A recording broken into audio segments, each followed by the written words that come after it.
Hello, once again. This is the Doctor of Digital from the Doctor of Digital podcast. The purpose of the show is to transform your business with life and education, inspiration. I introduce busy business leaders to trends in business, technology, and marketing to highlight people you should know. Do you know what it feels like when your company is a sinking ship and you're just laughing while it's going down? If so, you're not alone. My next guest has spent decades observing and experiencing the dysfunctional chaos that plagues many organizations, from calculating the a-hole density ratio to navigating the treacherous waters of poor customer service and excessive bureaucracy. He has seen it all. And now he's here to share his insights and hilarious stories about the 7 habits of highly dysfunctional companies. So buckle up and get ready to laugh or cry as we dive into the absurdities of the corporate world. My guest is a retired cybersecurity consultant and self proclaimed adult survivor of the corporate world. After decades of witnessing firsthand the dysfunction that plagues many organizations, he decided to channel his experiences into a humorous yet insightful book, The 7 Habits of Highly Dysfunctional Companies. From convoluted language and excessive acronyms to poor communication and treating employees poorly, the book explores the anti-manual on how not to run a business. With a wealth of knowledge and a sharp wit, the book delivers to keep readers entertained while providing a satirical yet eye-opening look at the pitfalls that can derail even the most well-intentioned companies. Whether you're a seasoned executive or just starting your corporate journey, the episode promises to be a hilarious and relatable ride. During this episode, we'll do a deep dive into the changes and hot topics of successfully transforming a dysfunctional company. We will leverage the expertise of my guest and how to navigate the unique dynamics of the field.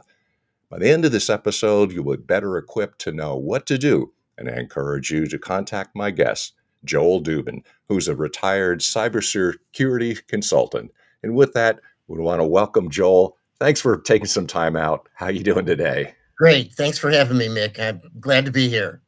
Well, it's very interesting that how you came up with this phenomenal idea. So I'm really curious of how, and tell us a little bit about your background. How did you start in this? So, a couple decades ago, about 25 years ago, I started out in cybersecurity.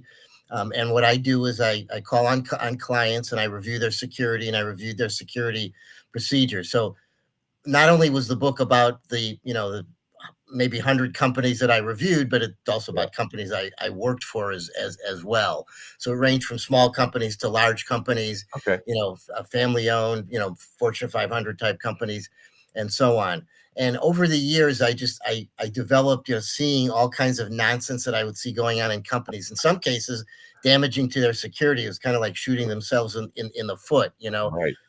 And I developed these kind of 7 habits that I saw were the most common things that Okay. happen at a lot of companies. The first one, of course, is, if it makes sense, don't do it. I saw companies trying to make things complicated or just stupid things like, for instance, customers that, liked a store in a particular location. So then the company would close the store and move it somewhere else where people weren't going.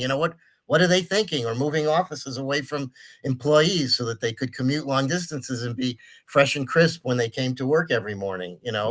And then I noticed turf battles were common. There were just people in these particularly larger companies where they weren't even thinking about the business. They were thinking about their little kingdoms and fiefdoms. They probably should have been wearing, as I make jokes about in the book, wearing knight uniforms and mace and swords, because or actually in the world today, you'd see 2 executives beating each other up with laptops in the hall. I guess that's kind of the modern equivalent. So Yeah. I see people more interested in turf building and Mm. building little political centers that they could battle each other, and they weren't really.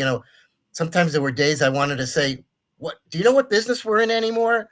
You know, that kind of a thing. Or in the middle of a meeting where there was some crazy security standard that made no sense, and people are just arguing in circles. I just once in a meeting, and I'm known for being outspoken. I says, whoever wrote this, whatever they were smoking, they should share it with the rest of us because it's some pretty good stuff. You know.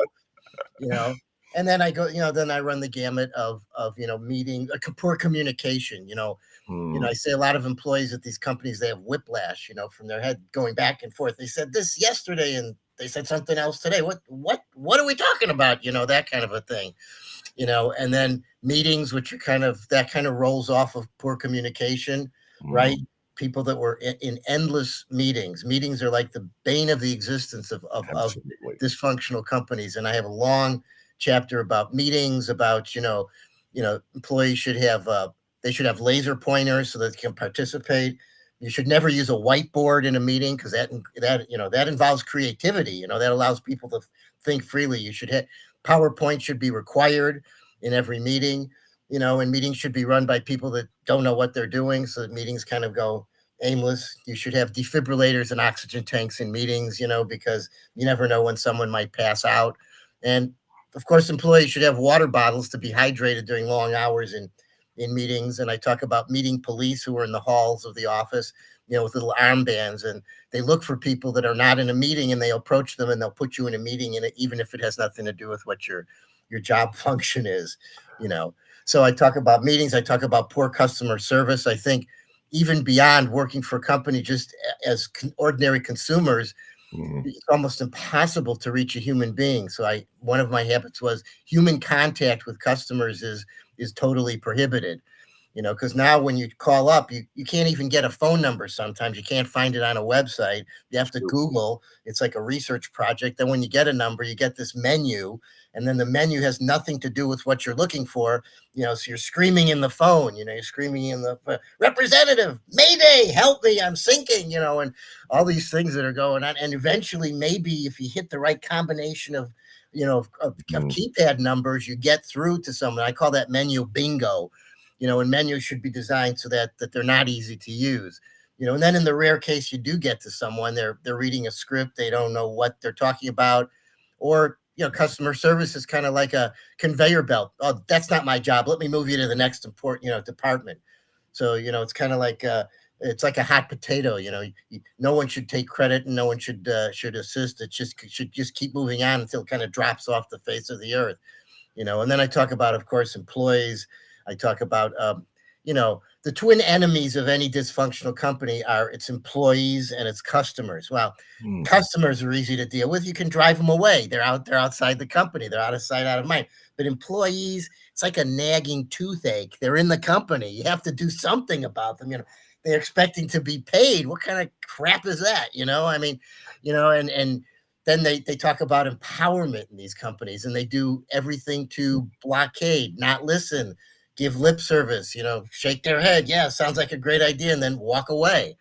And then I talk about also how not serving the common good, and I talk there about how companies say one thing and do another, like employees, they're our most important asset. Well, they say that the day before a mass layoff. Doesn't that make sense? That kind of thing. And then I have what I call the home management development training program, which in the spirit of poor communication, where you use acronyms, it's called AMDTAP, I call it. And I talk about all the various swamp creatures that are in these companies, because the poor environment, the toxic relationships, and so on, it breeds a situation where really only assholes can get ahead in these companies. And then after they're done at these companies, they can go out and maybe they can work for government where they can do all kinds of damage, right? From everything that they learned at these companies. So that's kind of in a nutshell. After years and years of seeing this and mm. seeing this stuff and banging my own head against a wall, I just kind of developed these traits that I noticed were common to all of these companies. And it doesn't have to be that way. Sure. Sure. When you talk about, are there things that you've seen or changes that have taken Yes. place? Or yeah, tell us a little about I changes. think companies have become much more bureaucratic and stodgy. There's much more regulation now. I'm not one that's like the libertarian that says no regulation at all, but I think what's happened, and I see this in security, that rather than looking at security, and I don't want to go off into too technical a track here, is that companies are just kind of following these rigid rules and checklists. It's called compliance, and they're meeting standards, but they're not really looking seriously at Mm, security. And while they're looking at rules and regulation, the hackers are kind of laughing all the way to the bank, getting in with all kinds of creative ways of breaking in into systems. So that was one thing. I see a lot more of a callous attitude toward employees in the sense that they're disposable. There's no Mhm. loyalty. Um, that's another thing that I would recommend is that you should always be prepared. The I call it the corporate angel of death could strike at any time, at any moment. Doesn't matter how good you are, how competent you are. Someone could come over, tap you on the shoulder, hand you a pink slip, and you're done. It could be there a year, it could be there 20 years, although that's pretty rare now. So those are some of the changes that I've seen. Yeah, mostly in that more automation in terms of customer service, in terms of HR. You want a job at a company, you go to their website, you send a resume electronically. God knows if you'll ever see if anyone will ever see it or if True. it's even seen. And Yep. I have a recommendation there where I say just put the word asshole in the middle of the resume, and probably their detectors will grab and say, that one, that's a hot candidate. Let's call him in for an interview, that kind of a thing. And I make all kinds of jokes about HR. I think that it's just gotten too yeah, too regulated, too bureaucratic, too difficult to get anything done. And we see the results, in business. We see more nimbler, smaller competitors just kind Mhm. of, eating their lunch. And I think AI, and I'm it's Okay. all just like everybody else, we're all learning about it now. I can't say that I'm an expert or more of an expert than anybody else. This is going to automate things, and people are going to have to be prepared to kind of shift gears. How are companies going to deal with that? So those are the main changes, Mick, that I've seen over the years. Is there an area, or you say hot topics? I mean, because you mentioned AI, that might be one. So, are there some hot topics you would address currently? Well, I have a bias towards security because that's one of the Yeah. things that Yeah. that I'm in. I think that companies need to be, and AI obviously is a big thing, but I think also in terms of people management. I Mhm.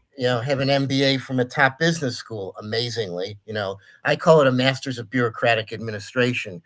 Seriously, I learned a lot at school. It's a great school. Northwestern and Kellogg was a fantastic school, and it learned an incredible amount of things. But I call it that because it's really geared toward organizations and large organizations. Mhm. So what I see in terms of you know, kind of the hot areas. They don't teach at business school, for example, psychology, right? And I think they should teach psychology. We had like an organizational behavior class where you learn about organizations and organizational structures and how people relate. And I'm not talking about like the psychology you would take in an undergrad program where they teach you about child development, and all these different areas. I'm talking Mhm. about something based on like issues of power and ego, right? I think that you have too much ego is in these companies, and you need to kind of check your ego at the door. And there also has to be barriers have to be broken down between the executives and the rest of the staff. Too often, I saw companies where executives are hiding in ivory towers, and then they come out, and I call them like in town halls, right? They come out of the dark, they come out from the underground bunker, and they'll come out and they'll be flanked with all these assistants. It's just like the president and the Secret Service there. And then they talk all this nonsense and bullshit, and you wonder, do they work for the same company? And then someone asks a question, and it's a difficult. Then they'll ask with some plastic thing that they read off of a brochure. But if someone asks a difficult question, I say, two armed security people will come and lift the employee out and take him out in the parking lot. You know, so too often I saw like executives, they have like a big show, right? They come and they make a big deal and it would be announced. Why not just show up unannounced without your assistants? Just walk around and talk to people, see Mhm. what they're thinking. They could give you ideas about how to improve the business, how to improve the process. They may bitch and moan about this and that and the other that like everybody does, but you might get some elements of things there that could help you run this business. Too often, a lot of I call it executive blindness.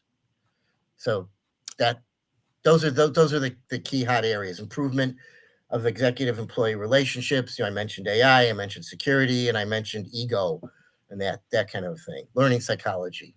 So we've seen the negative, which you've explained humorously and Right. well. So I'm curious, could you offer some ideas? Like, what would be some recommendations, or what could a business owner or CEO do? Like, what would you recommend?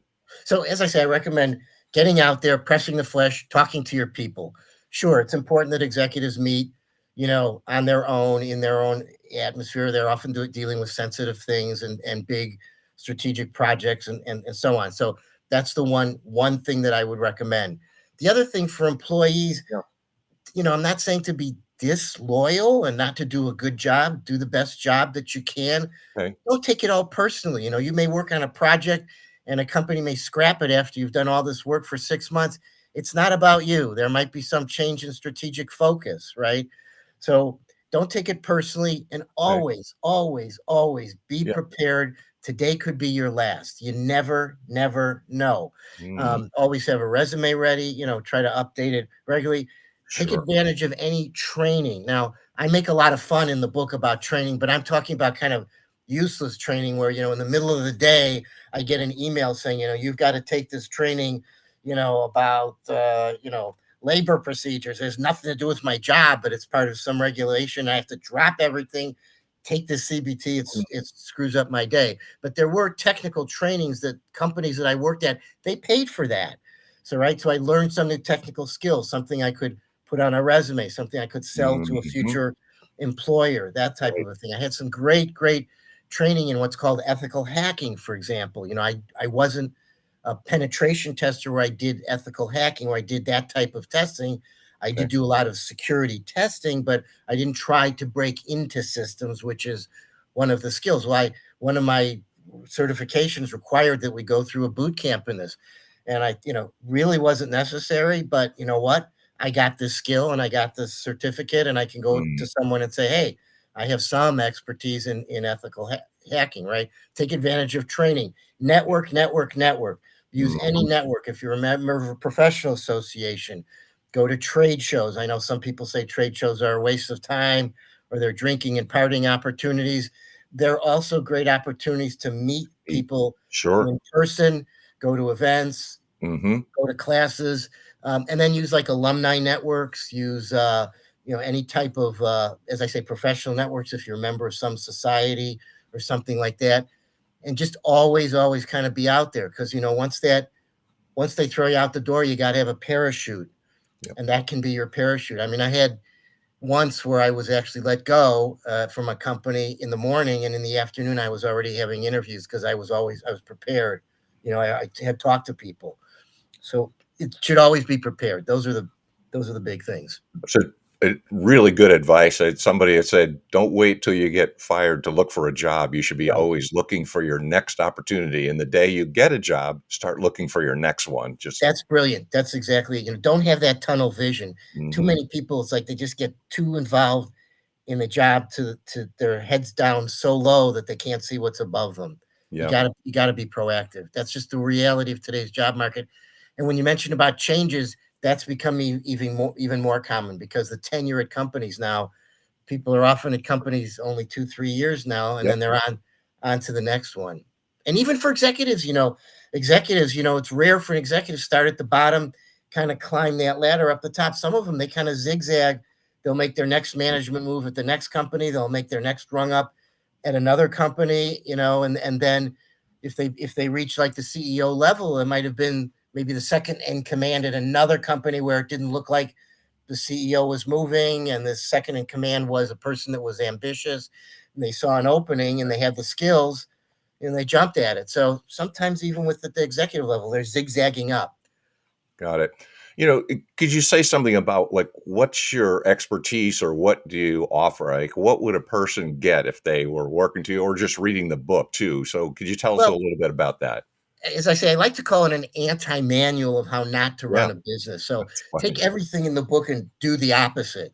I even say in the introduction, uh, at some, early on, I says, you can actually take the book and rip it up and throw it in the air and just stop right here, and you'll be fine with your company.